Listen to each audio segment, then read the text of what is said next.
It's important to say that the opinions shared in this episode are just that, and they're ours alone. I urge each and every one of you to do your own homework before making any decisions. This is Nicole Crowther. She was an aspiring filmmaker and actress that moved out to Hollywood from Florida to pursue her dreams in filmmaking and acting.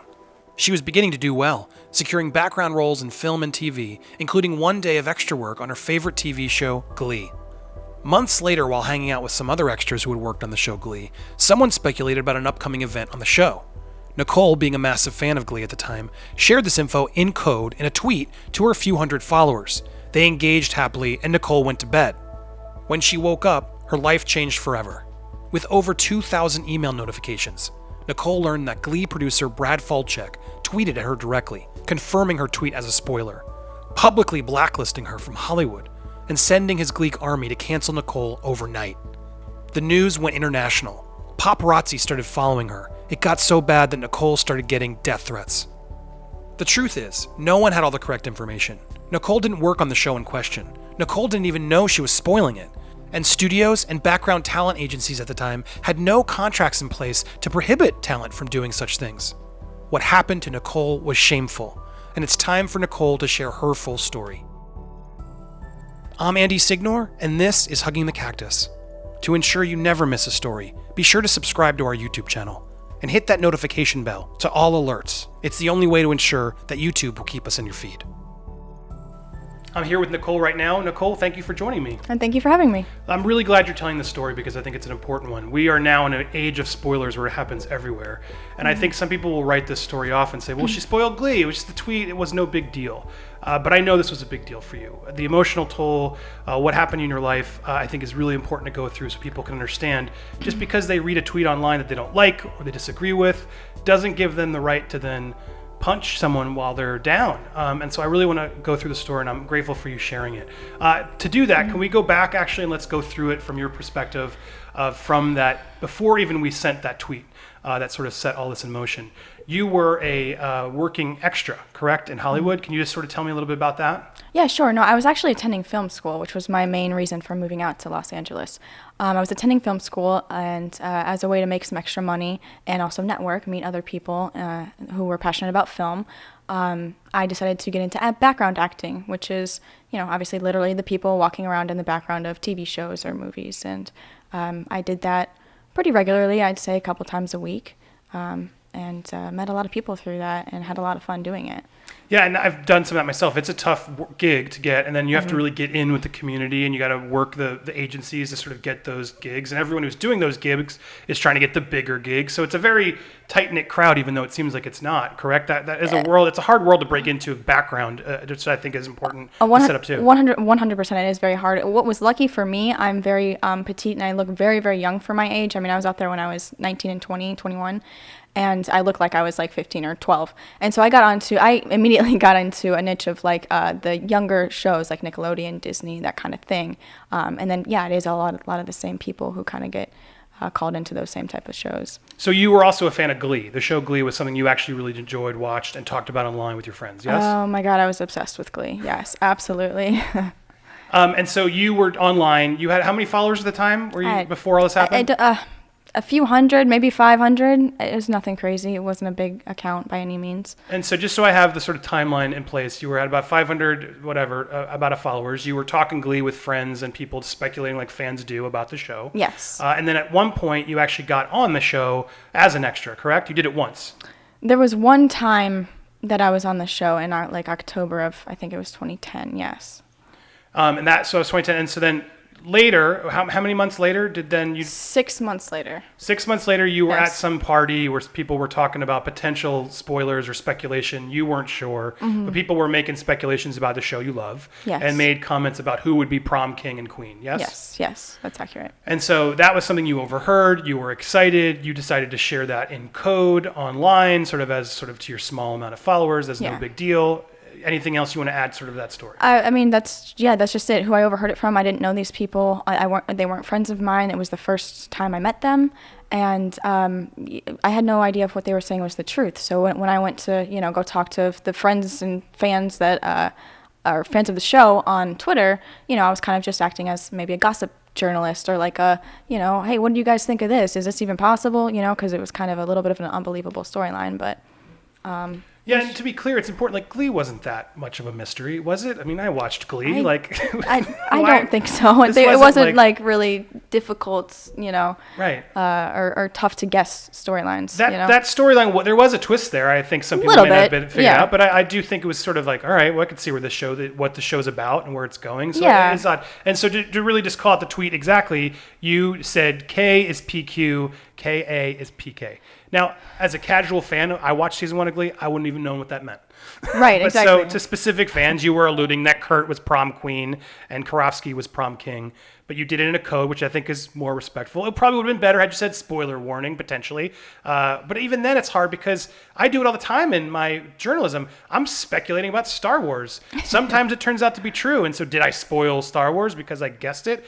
So, I mean, do you feel like it was even a spoiler for you at the time? It wasn't, because I didn't know if it was true. So I was just like, hey, what do you guys think? What do you I'm not even sure what I think on this. So it was, again, to even say spoiler alert, I didn't know if it was a spoiler. And so I saw some of the tweets. You since deleted your Twitter, and we'll get to that. So it's hard to get a lot of this exactly, but I did see some replies, and people seemed to be like engrossed in that tweet and talked about it. It was something that sort of a small community of Glee fans, whatever, a couple hundred of people, started just engaging about it privately. And then you went to bed. Anything else to say before you went to bed? Nope.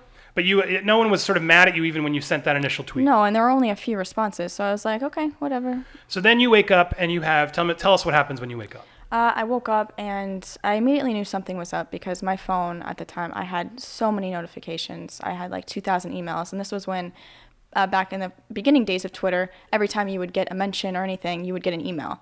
And I was like, that's very unusual for me to have 2,000 emails. So that alerted me to go check my Twitter, and that's when I came across the news of what had happened with the producer of the show, Glee. So let's get to that, because I want to call him out, because I don't like this guy. You're being nice and some of your stuff, but this producer, executive producer Brad Falchuk, tweeted at you directly and said to all his followers, "Who are you to spoil something talented people have spent months to create?"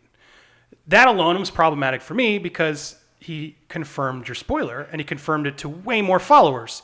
As if that wasn't bad enough, by tagging you and doing that to send the gleeks at you, he said, "I hope you're qualified to do something besides work in entertainment." That's a threat, and that's not cool. I can see as a creator a frustration of someone ruining a show I'm working on. I get that. I get why he'd be frustrated.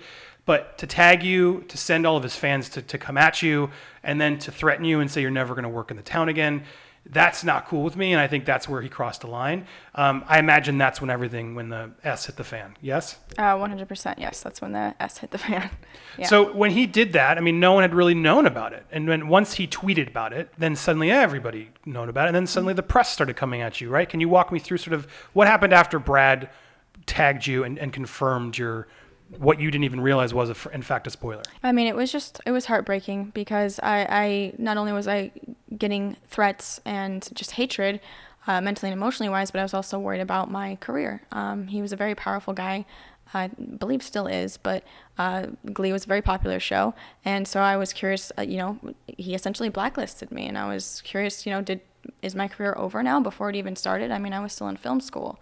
I didn't even have a chance yet to get started on that. So those were thoughts that were going through my mind. Do you regret do you regret the tweet? Do you regret, do you see his point? Because when I read it as a creator, I'm annoyed someone spoiled it, but I'm still torn. Like, did you spoil it? I don't think you did. You speculated, and that's what everyone does on the internet every day.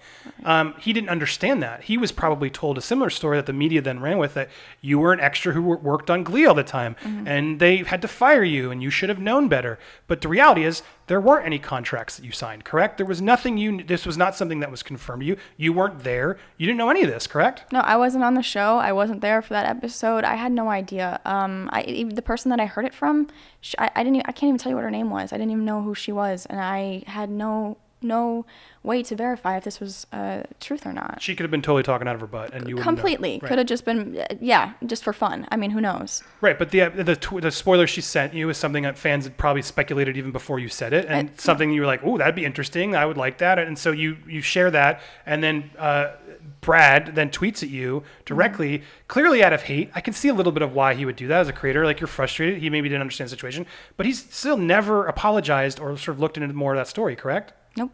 Not once. That bothers me because it's like, I do think he clearly jumped to conclusions and he clearly helped steer this. And he wasn't the only one, because the casting agencies also came after you, as you're saying. He did in theory blacklist you, correct? So not only were you getting all this hate that you've showed me and walked me through, but now suddenly casting agencies were coming after you, attempting to do that. Can you talk about that? Yes.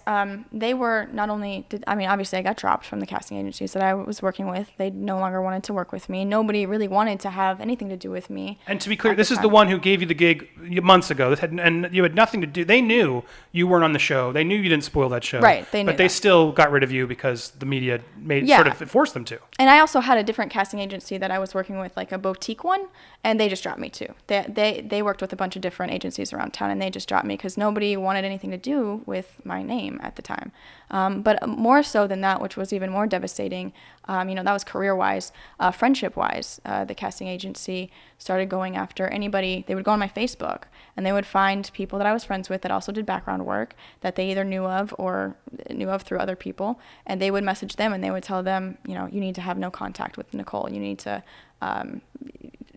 block her, unfriend her, whatever you need to do, but have no contact. A friend of mine even messaged me from her boyfriend's phone because she was so scared about messaging me from her own phone and just saying, look, I can't, I'm sorry, I love you, but I can't be your friend. I have to put my career first. And while I got that, it was still pretty isolating and devastating for me. That's crazy. You showed me one. There was a casting agency who basically just threatened you and said, like, you better tell us more or else.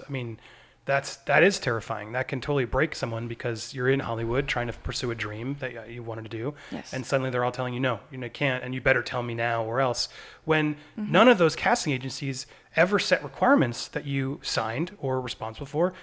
In fact, what's fascinating about this story is you actually pioneered the NDA for extras and background talent because they all realized, oh crap, I don't have this. If Brad should have been pissed at anybody, it should have been them, because the extra companies who employed you, and not even on that day, but none of those people signed things that sort of stopped them from doing it. So why was this your fault? It wasn't.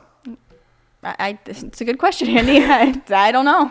That's to me the most frustrating thing about all this. And I direct this at Brad. Like, you owe her an apology because you did jump to conclusions. And the hypocrisy of a show that's anti-bullying coming at you and bullying you. Like, tell me about the bullying. Like, I want to get in that because, again, people are going to shrug you off thinking, oh, it was a tweet, she spoiled a show, so what? No, there's a lot more to the story that really destroyed your life. And I know it still has lasting impacts and sort of a mental toll. That's what people don't realize in these stories. So I don't want to make you dig the past up, but can you walk for the audience to sort of understand, like, so your friends are turning on you, now the Gleeks are coming after you, they're an intense crowd. Yes. What kind of threats came from that? So, there was just all kinds of attacks from, it wasn't just like, you suck, bye. There were attacks that were very serious to the point, death threats, people trying to, I would read conversations on like Reddit or Tumblr or something where people were trying to figure out where I lived. They knew I lived in Los Angeles. They knew certain areas. Maybe trying to figure out where I frequented. They would go back through my posts and see where I would go, and they would say they were going to go try to show up there to find me and beat me up. And there were just posts about people wanting to kill me. It got so scary that my father, who lived back home in Florida, who couldn't be there with me, obviously, he decided to hire me a bodyguard because we just didn't know who was serious and who wasn't. From a practical perspective, I had people threatening to kill my firstborn child because she made a tweet. And again, the emotion and the passion and all the things that this experience brought paled in comparison to the practicality of receiving death threats against a child. Come on, death threats for a tweet?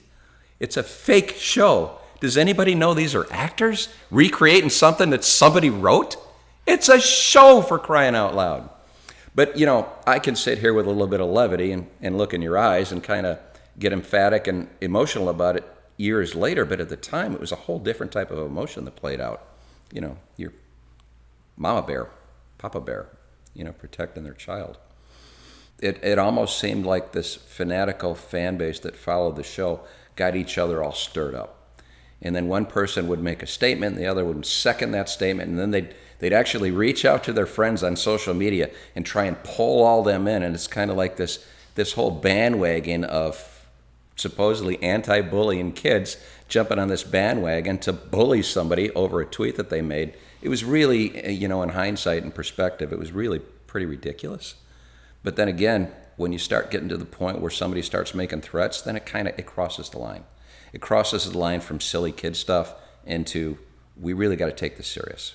The people that actually go through experiences like that, that have bad things happen to them, is generally when they don't have enough forethought to take things seriously. And I've been around enough in life to know, I've learned some of those lessons. So my first concern was for my daughter's safety. Secondarily, she was trying to pursue a career in acting. That was her dream. And she started out in that world doing background work. So this right here, this experience, that put a kibosh to any opportunities that she had for furthering her career in the capacity that she had originally intended. So walk me through, what point did you realize, like, this is over, like, I can't do this? Like, I'm just curious, like, how long did it take before you realized, man, I got to get out of here? Or did you try and sort of fight through it? Well, honestly, yeah, it took a couple years. I tried to fight through it with the help of my family. I was actually out there at film school trying to do directing and producing. I wasn't even really trying to get into acting. But with the help of some friends, family friends out there and my own family, we decided that the best way to try to clear my name was trying to get me in movies as an actor. That would just kind of prove that, oh, okay, Brad, like, you blacklisted me, but look, I'm still working. And I was able to do a couple of more independent films, things like that. But it's still, even when I tried to defend myself or tried to get this kind of stuff out, there was still a backlash. Right. Well, you did some media also, and usually the media would also irresponsibly just say you got fired from the show, which you were never fired from the show. Right. You never worked for the show. You did a freelance extra gig months before the thing happened. But even when you went out to media, they just tried to centralize, make it more salacious and. But clickbait. Yeah, exactly. But they never really got the story correct. Right? Not one tabloid back then got the story correct. They all ran with the headline of extra fired for tweeting spoiler, and that just wasn't the truth. I mean, is there any other sort of moments or during that phase? I mean, you talked about depression, and how do you come to terms with that? Like, where you reached out to family, is that sort of what helps you get through that? Did you leave LA? Like, because I remember in my periods of just like, what do you do? I wouldn't have done it without my son. Like, if I didn't have my son there to sort of keep me in check during that period, like, what was your moment of sort of, what was the shining light for you to sort of see through? My family, honestly. I've been very close with my family, both my parents, my younger brother. They knew the truth. They always supported me no matter what. And I did come home for, I would say, a month or two when things got to get really bad. I came home to kind of get away from it all. I was kind of nervous to be out in LA, and I just needed a break. So they kind of provided that sanctuary for me to get my head back on track. No, that's good to hear. I mean, how long you're still dealing with the lasting impact of all this, correct? I mean, like, what was there a point though where you saw sort of like, was it moving back home? Like, at what point do you feel like you actually started to feel, okay, my life isn't over. A certain version of my life is over, but was there a point where you realized, no, I can focus forward? Yeah, it was years later when I eventually did move home. And then, I mean, even at that, moving home, you kind of feel like a bit like a failure because I didn't get to actually achieve my goals I set out when I went out there. So it took some time and some therapy and eventually coming home and getting set up here back with my family and everything. I realized, it came to the perspective that, this is better for me and that I'm going to make a better life here and just move past this. I think she probably has a certain aspect of it blocked out. I think the hurt, I think it's human nature to go to in a defensive mechanism and block some of that out. We talk about it to this day, and there are things that I remember that she doesn't. And I think because I had a different perspective, And I'm her father, and I was looking at it from the outside in. I wasn't living it. I was more of her support group. I remember a lot of those things. They were very hurtful. You know, as a father, you're a father yourself. When your child feels pain, you feel pain. When your child feels happiness, you feel happiness. So in a way, I went through it from that perspective, but firsthand, it was a little bit different. I don't think I blocked anything out. I remember all of it with a great deal of clarity. It was that important in my life. I don't want to push for more pain, but I want to make sure people understand that, because I know it's more intense than any of us can really understand until you live it, right? Mm-hmm. But that the feeling of isolation when you're basically being pushed down by thousands of people online, your dream is seemingly gone because casting agencies are now blacklisting you, saying, and sure, you got some little acting gigs later, but people are afraid to hire you because, oh, you're that girl who spoiled the show. Mm-hmm. I can't deal with that liability, even though that wasn't the case. How hard was that? I mean, I think I want to try and get a little bit more like, what did that feel like for you? Like, how long did that last? Can you talk a bit more about sort of the feeling there? I mean, it essentially lasted. It lasted for a while, but the initial stages of it, the isolation was something like I've never experienced before. I would hold myself up in my apartment in Los Angeles for those first few weeks because I was terrified to leave. I was also in a depression. I was dealing with a lot of anxiety. I was going through therapy to just try to, keep myself afloat. I was having obviously suicidal thoughts because of all of the negativity and hate that I was getting, and the potential loss of my career. It's like everything kind of came crashing down at once, and I barely knew how to breathe or survive at that point. I relied on my parents a lot. And of course, it was just a little bit difficult because they did live back in Florida, so it's not like I could see them and like just hug them. It was more phone calls and Skype sessions and things like that, which helped, obviously. That always helps no matter what. But, and then I did go home probably a month after everything happened for a month or so, which we had spoken about. But that helped too, to be in person with people who understood the story, supported me, and really gave me the positivity that I needed. Well, I mean, tell me about some of these tweets. I mean, like I've seen some of them. They're not all there because they're not all archived, but if you can recollect some of them. I mean, they were pretty horrific, some of the ones I found, some of the ones you told me, but like, not only what were they, but what do you think, why do you think complete strangers were saying that to you? The show Glee had its own, it was so popular and it had such an amazing fan base. But on the flip side of that, they were so passionate about it, any kind of negativity, they could go a little bit crazy, I would think. Well, I mean, if you could talk to them, what would you say to them right now? I mean, now it was sort of, obviously you have more maturity, you've gone through a lot. Like, what do you have anything to say to them? Do you forgive them yet? To those people?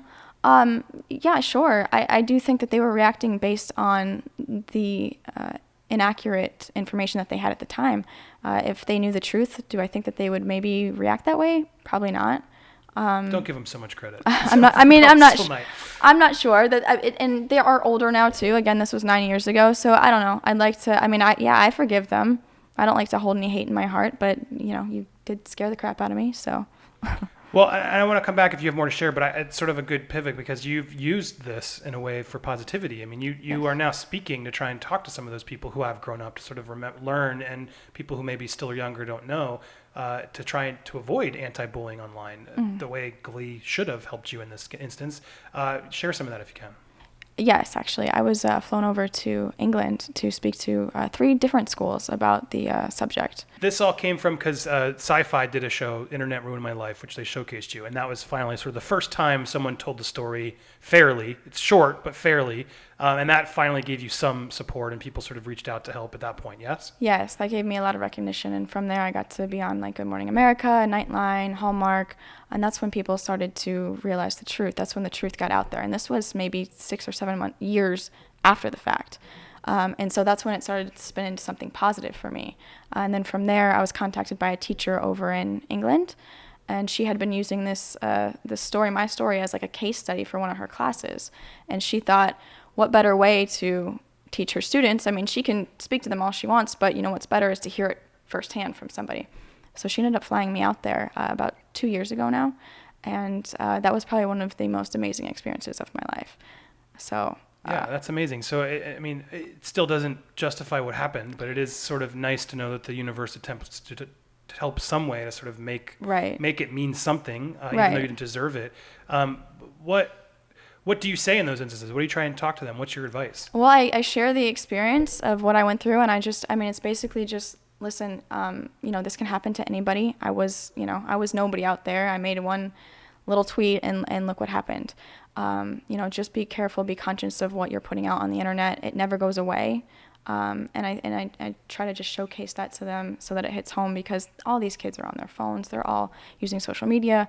And I did speak to quite a few girls afterwards, and it hit home for them. And they're like, we're not going to, if anything seems questionable or that anybody could take it the wrong way, controversial, whatever, we're not going to post anything. So. Yeah, well, so I want to sort of talk about now, because you've had a lot more time to sort of digest all this and attempt to mature and understand and come out of it, and it seems in a really healthier way. Nowadays, and especially the last few years, cancel culture has grown even larger. Yes. Have you looked at all that sort of with a new eye? Talk to me about it. About cancel culture? Just cancel culture in general, watching sort of the internet. I feel like recently the internet has been even more empowered to sort of make opinions about people and decide to say, you know what, get out of here. Right. Have you noticed that happening more? What are your thoughts? Yes, I have. And it's kind of insane to me, because unfortunately, like my story and like yours, people just jump to conclusions and then immediately lives are destroyed before finding out the whole truth. And I think that's it's unfair. And unfortunately, with the internet, that's just something you can't control. Things go viral. Things just spread like wildfire. And I don't think people realize how it can easily destroy a life. Right, and then having the real story told is very hard. I mean, you say that show did do a pretty good job at sort of sharing your story, but then I saw media cases, Pierce Morgan and others, they would get it wrong, fired Glee, Right. Performer. They still don't really understand the story. They just want to sort of now use you in the opposite clickbait of, oh, this poor girl, her life was destroyed, and then they sort of move on to the next. But it's still, I mean, you do find some solace, and at least they're starting to hear your story, and it seems like it's starting to go in a good way. What's life sort of nowadays? Has life been better for you? I mean, obviously the dream's not there. That still haunts you a bit, but have you found a new life to be happy about? Oh yeah, yes. I mean, like I said, this happened to me 9 years ago, so I have had the benefit of being able to go through everything and come out the other side and be able to, kind of change my focus and go a different path. So yeah, things are going great for me. I still, my passion is film, and I still get to do things like that. Like I work for my family business, and I am involved a lot in our commercials, which is a lot of fun for me. I still work on like independent films with some local people here on the side, and so I'm still able to do that and still stay involved with my passions with that. So. But yeah, and I still get to do things like this, like with you. This is fun for me, and the sci-fi show was fun. And then I'm actually trying to get more into like maybe doing some school tours, because I think it really hit home for the kids, and I think it's like a good cautionary tale to share. So I think maybe it's kind of giving me a little bit of a platform to do that. Well, I love what you just said, because it's so inspirational, because so many people today would say, well, no, I'm not in movies, so I'm failing. But you're finding the wins in what you have, which you should be grateful for, because those are awesome wins. So, Yeah. I mean, did that take a while, or is that just natural for you to sort of be that sort of positive person? Normally, but with that kind of how big that got, it did take a while. I'd say it took a good couple years of therapy and things to kind of get me to a point of acceptance and looking at the brighter side. So. I mean, you embody sort of the spirit of what this show is, which I call Hugging the Cactus. And that whole idea is just sort of embracing the pain of your worst day to really find a way through it, to use sort of the feeling of being erased, but finding value from that and finding yourself.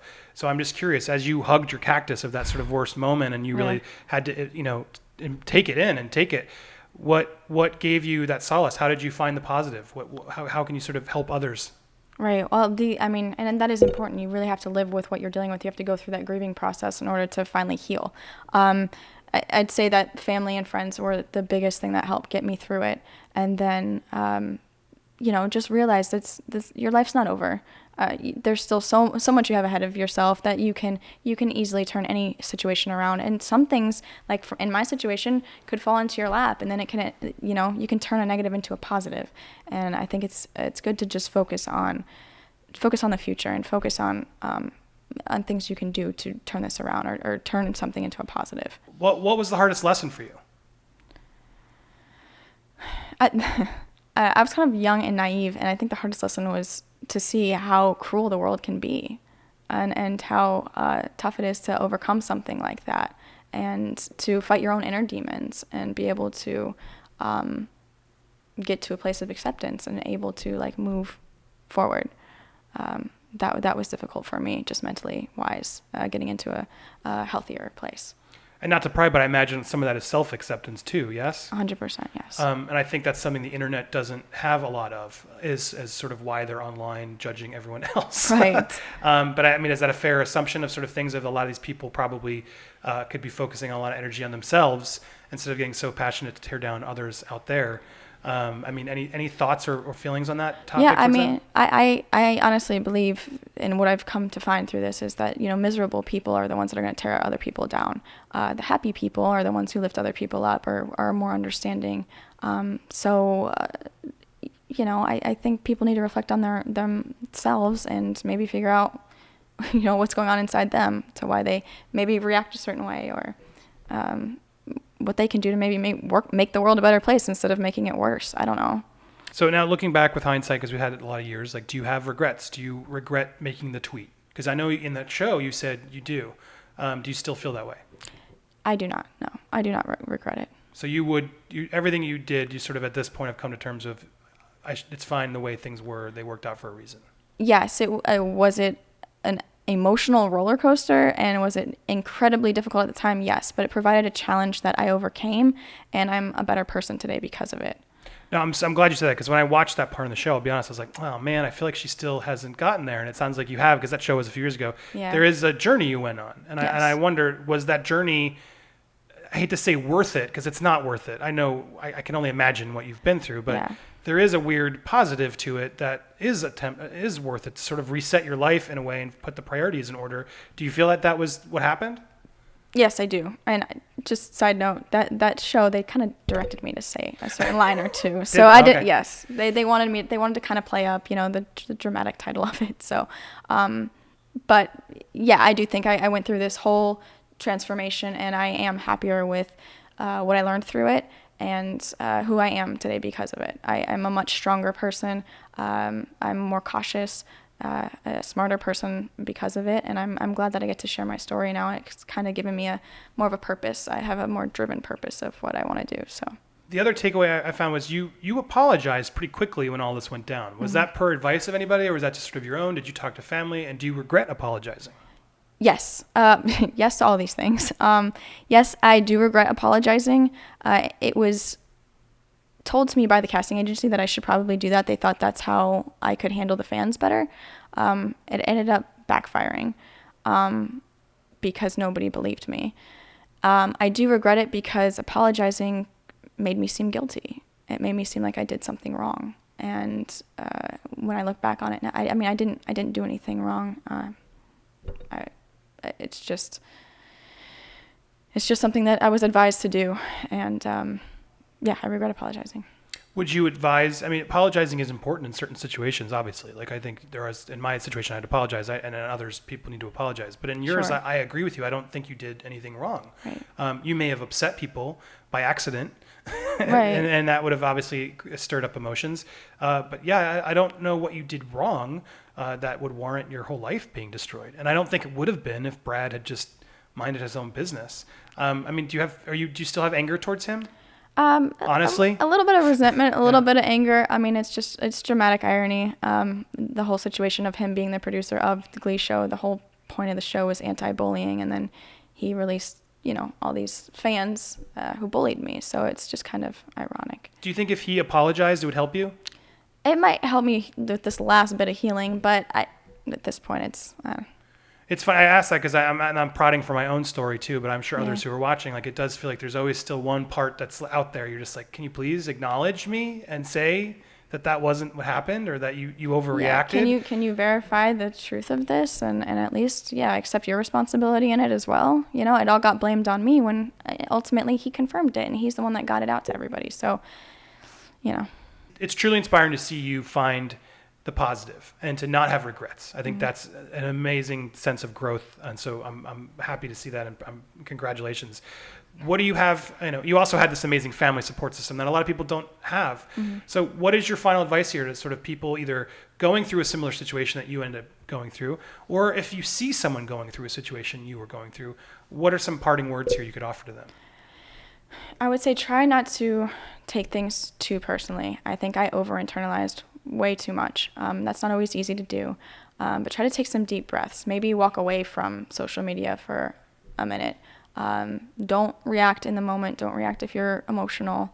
And just focus on who you are. And if you know who you are deep down, no matter what, you're going to be okay. This is just maybe one instance in your life. There's going to be a million more that you can overcome this situation. What do you say to people on social media who are going to react to people like you viciously? Well, I would say, make sure you know the truth first, for one. And for two, again, I'm going to go back to why do you want to react that way towards somebody? Is there something inside of you that you want to react so negatively or so viciously? In my experience, it's been people who are more maybe miserable with themselves, or they have something going on with themselves. And before you take down anybody else, who are we all, any of us, to judge or attack anybody? In my opinion, we're all living, breathing human beings behind this username. And I think if anybody were to look you in the eye, they wouldn't be able to say the same things that they can online. So keep that in mind. Keep in mind that you're talking to a human being with real thoughts, emotions, feelings, and it's not just some computer that's reading this, Yeah, good advice. Always say, it's a good one. Only say things you might say to their face. Right. I think it's a good takeaway. Yeah. Do you regret deleting your Twitter at the time? I do. Yes. Was that instructed to you by somebody, or you just did Yes. that out of reaction? Yes. They told me that I should delete my Twitter and that I should apologize. And I didn't know any better. Again, I was new in this industry, and so I did that. But like I said, I feel like that kind of showed that I was more guilty. And I think that they were trying to maybe use me as a scapegoat. Like, okay, she made all these mistakes and she did this and that, but she's sorry now, so I'm not sure. Yeah, but it's funny because I got that same advice, delete your Twitter, and I'm so glad I didn't. And I wish I hadn't. And it's I think it's a good advice to pass to others. Don't get offline. Yeah, I think absolutely is the right advice. Take a break, get offline. But leave it there, so you could, because especially if you didn't do anything wrong or you want to be able to defend yourself, it's harder to when you've deleted all the records. Right, right. Like we've come to find out. Yeah, and so that's good advice to leave on. Yeah. Any final thoughts or things you want to offer here to the audience watching? No, just I just can't stress enough. Just make sure that you you think twice about what you post online, and try to keep it positive, and don't always believe like the first thing you hear. Try to do some research into it. Talk to some people. Don't just react in the moment.